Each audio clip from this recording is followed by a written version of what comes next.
Okay, today we are doing something a little bit different. Andrew invited me along to go out and do his morning chores.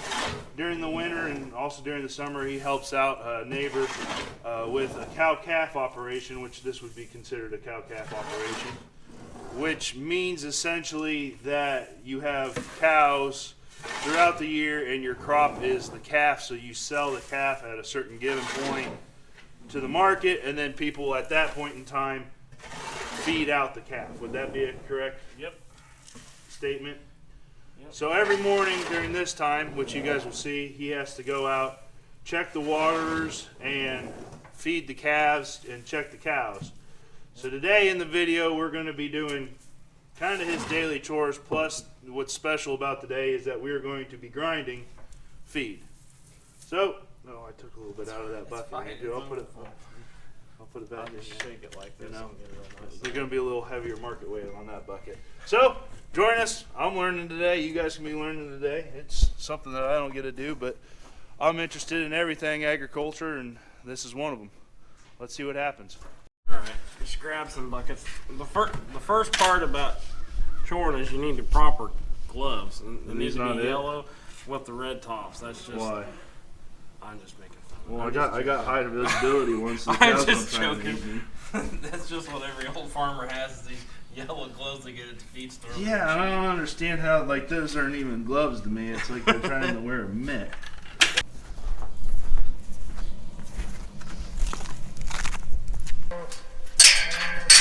Sounds like you got a hungry cow. Oh, they bawl as soon as we show up. So one goes in this bunk, and then there's two over here. I got you. Spread it out even. You want me to get this ice out of there or leave the ice? It's just water, I guess. And spread it out evenly, I assume, right? Whoa! Hey, Andrew, there's sequels around here. You didn't warn me about that.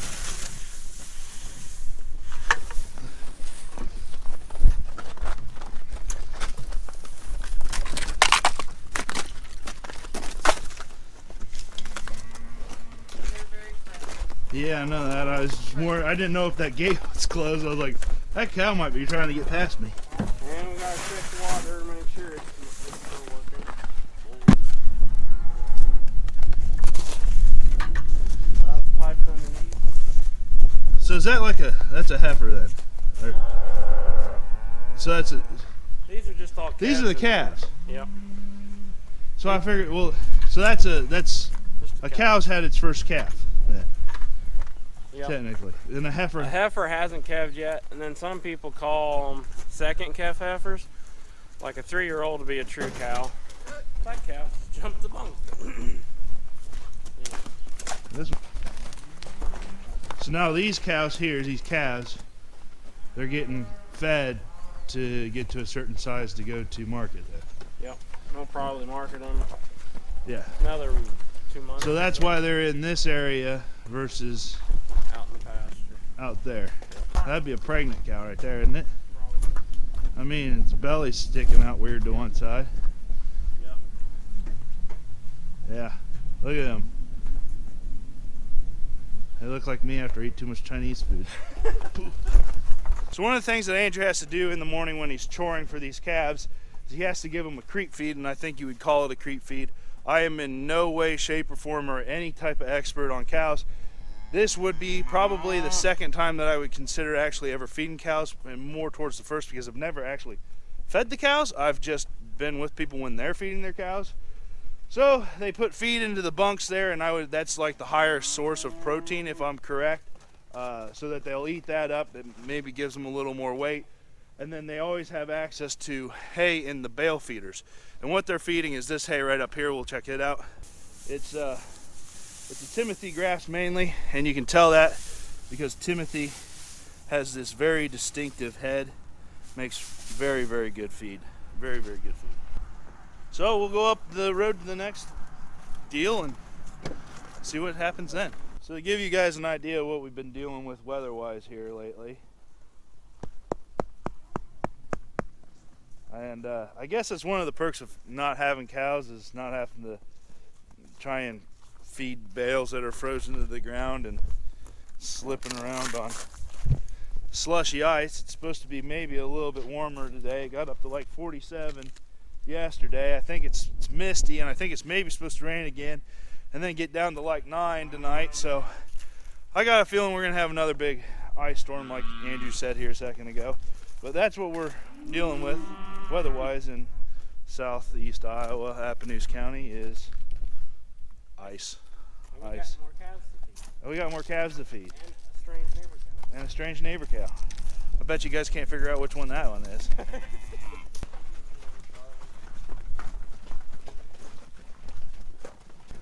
Are all these the same size? Yeah. Well, that one's definitely bigger.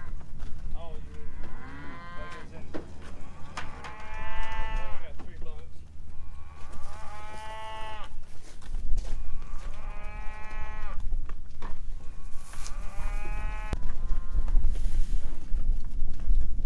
That's the on So the cows need to have a source of water. Like during the summer, they use like creeks and ponds and stuff like that. But obviously you don't have that when they're in a lot like this. So they need to use these waterers. And a lot of the times, most of the time, they have some type of electric to them that keeps the water from freezing.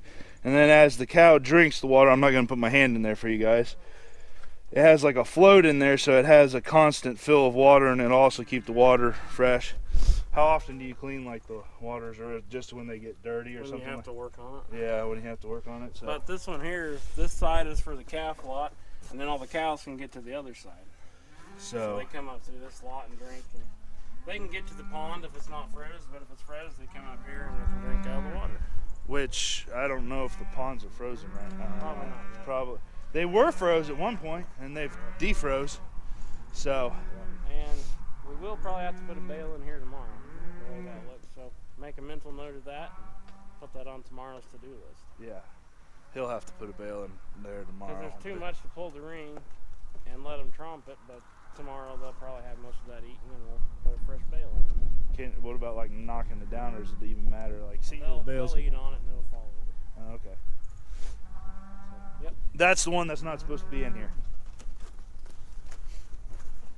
It's pretty easy to pick out. So what's next, Andrew?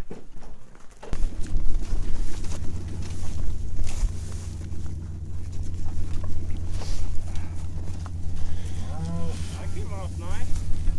Let's do that. I must have been a good guy that bailed it. Yeah, it was.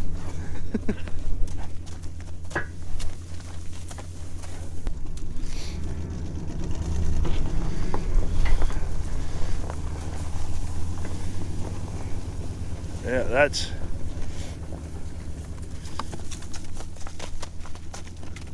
that one seems pretty happy about it. Frolicking is the word for that, I would say. Clover alfalfa.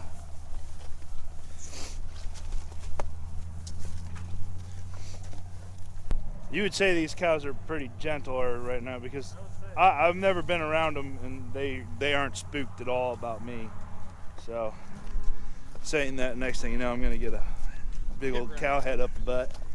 So that right there, coming from a non-cow expert, is unrolling hay. So that's just where you unroll the bale back onto the ground. And Andrew's just said that like a 1,500 pound bale could feed about 30 cows for one day. Pretty good rule of thumb. And does that matter if it's like big? Because from what I understand, there's like a few different ways that you can feed the hay. You can unroll it, which is pretty decent. But what I've heard of is the best thing is, or for doing this, is like a bale processor. So it like chews up the bale and puts it into like a fluffy windrow, almost like you go to bale it itself. And that supposedly helps the cows digest it, and they can get more yield out of it that way too. Which is the most expensive way to do it. Which is also the most expensive way to do it. Correct. But that's typically the way farming is. The most expensive way to do something is the best way to do something as well. So then you can unroll the hay that way, or then your other options is to put it into rings, which those are called bale rings. Which keeps them from wasting as much. Which keeps the cows from wasting as much which surprisingly, from what I understand, that will have less waste than a bale ring will. Yep. So the bale rings are a way that if you didn't have an unroller that you can put it in there, and that cuts down on waste compared to just setting a bale out there, and because they'll start stomping on it and everything else, and then they just at some point decide I'm not going to eat that or something, you know. And then another thing that they give to the cows is I'll let Andrew explain this. Yep, the white blocks are salt, and then we got block mineral over here.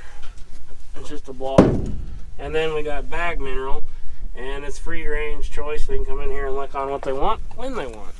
Do cows like sense when they're like lacking a mineral, and that's when they come and lick on They'll have a certain block? Desire for it when they need it. Yeah.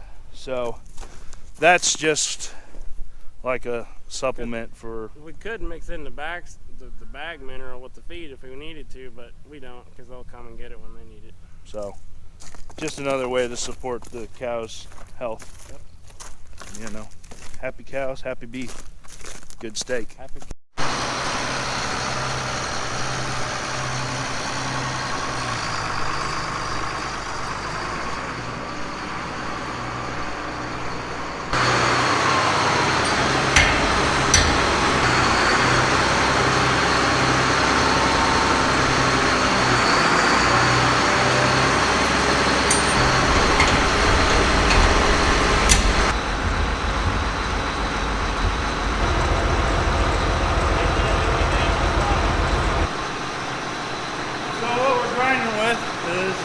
It's a hammer mill grinder.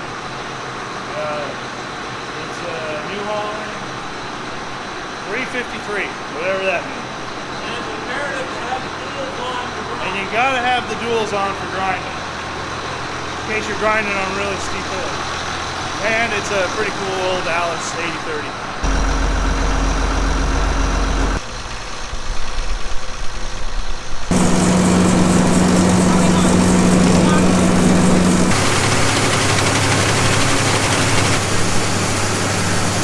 This is just oats.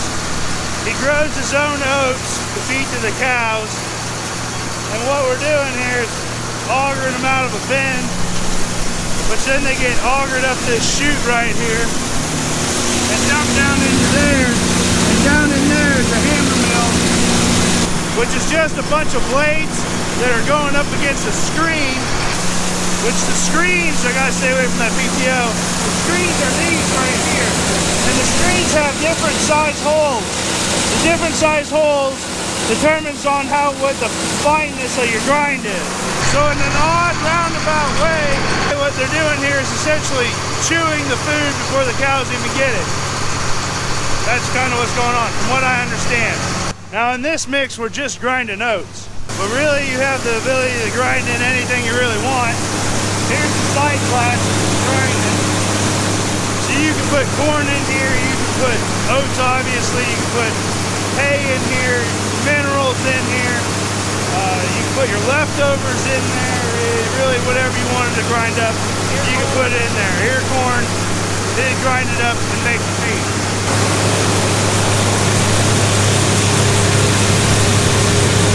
Andrew, how long are you saying that one of these will last you?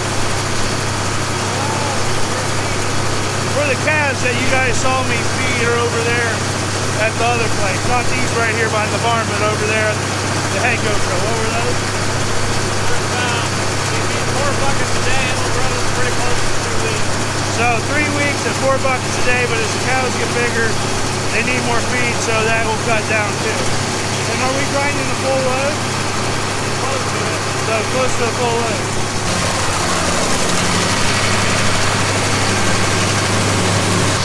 And for those that don't know what oats look like, that's what oats look like. So now the grinder's full of oats, and we're back up here where we fed the cows this morning. And so what we're gonna do is refill the bunk, or not the bunk, the old wagon that the oats go into, so that they can take the buckets out as needed. Except for Andrew ran into a little bit of a height problem on the bale. So we'll swing that in and unload these oats.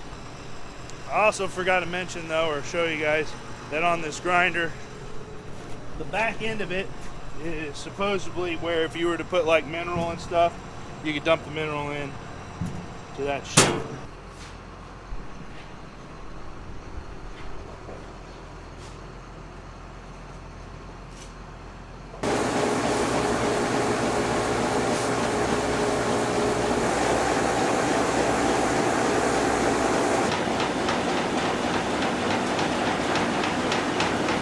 So there we go, that's how they make the cow chow for these guys.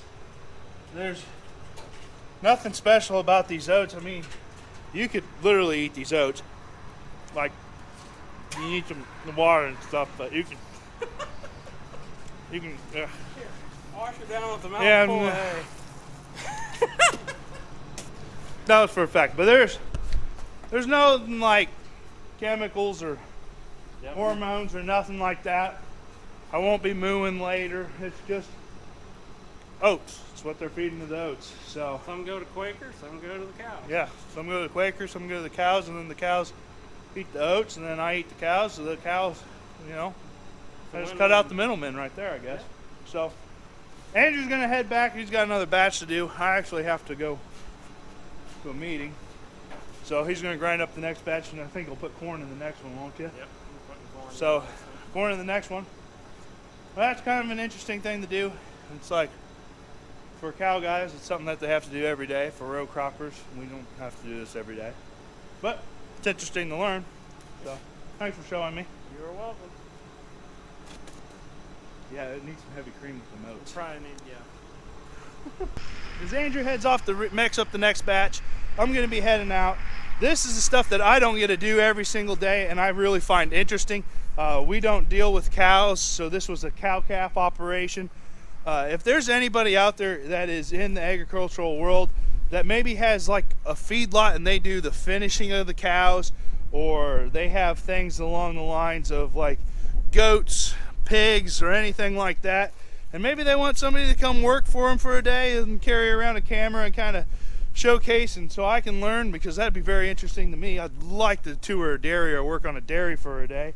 It's like, if that's something that you guys can maybe help me out with, I'd be grateful for it, and I'll either try and stay out of the way or help. So let me know in the comment section below on that. But once again, thanks for hanging out with us for the day. It's time to go on to the next project. See you guys. What do you mean? Let's see what happens. Always something interesting. Do I got to fight a bull? I hope not. Oh, I'm not wearing anything red.